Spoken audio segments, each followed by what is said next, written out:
பிரேஸ்தலாம் இந்த நாளிலும் உங்களை சந்திப்பதில் மிகுந்த மகிழ்ச்சி அடைகிறேன்.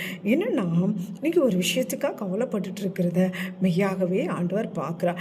ஏன்னா ரொம்ப நாளாக நான் ஜெபிக்கிறேன்னு, ரொம்ப நாள் இந்த விஷயத்துக்காக வெயிட் பண்ணுறேன்னு, ஆனால் எனக்கு சரியான ஒரு சொல்யூஷன் கிடைக்கல, சரியான ஒரு பதில் கிடைக்கல, அப்படி ஃபீல் பண்ணிகிட்டு இருக்கிறத ஆண்டவர் பார்க்கிறார். அல்லேலூயா. அவர் சொல்கிறாரு, நீ நெடுநாள் காத்திருக்குதல் இருதயத்தை இழைக்க பண்ணும், விரும்பினது வரும்போதோ ஜீவ விஷயம் போல் இருக்கும் என்று சொல்லி பார்க்கப்படுகிறோம். நீங்கள் விரும்பின காரியம் உங்களுடைய வாழ்க்கையில் வரும்போது ரொம்ப சந்தோஷத்தை தரும், ரொம்ப மகிழ்ச்சியை தரும், ரொம்ப ஆனந்தத்தை தரும். அன்று சொல்கிறாரு, காத்திருந்த நாட்கள் போதும், உன்னுடைய காரியத்தை வாய்க்க செய்கிற நாட்கள் நெருங்கி விட்டது. ஏன்னா சங்கீதக்காரனாகிய தாவீதை சீமையும் நிந்திக்கிறார் இல்லையா? நிந்திச்சா அந்த நிந்தனையை அவர் ஒரு விஷயமாக எடுத்துக்கிடவே இல்லை. ஆண்டவரை மகிமைப்படுத்திகிட்டே இருந்தார், ஆண்டவரை துதிச்சிட்டே இருந்தார்.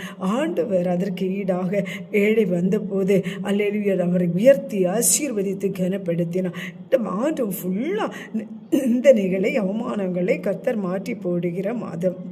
இந்த மார்ச் மாதம் என்னென்ன பிரச்சனை வாழ்க்கையில் இருக்கிறோம். ஏன்னா உலகத்தில் பார்க்கப்படும்போது பேங்கில் பார்த்தா ஆடிட்டிங் முடிகிறனால நிறைய இடங்களில் பார்த்தா ஒரு கணக்கு முடிக்கிறான். கர்த்தர் சொல்கிறாரு, நீ பட்ட எல்லா கஷ்டத்துக்கும் ஒரு முடிவு நாளே கொண்டு வருகிறேன். நான் கவலைப்படாதீங்க, சோண்டு போகாதீங்க.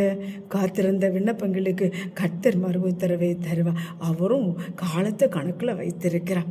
அந்த காதினதின் காலத்தில் சகலத்தை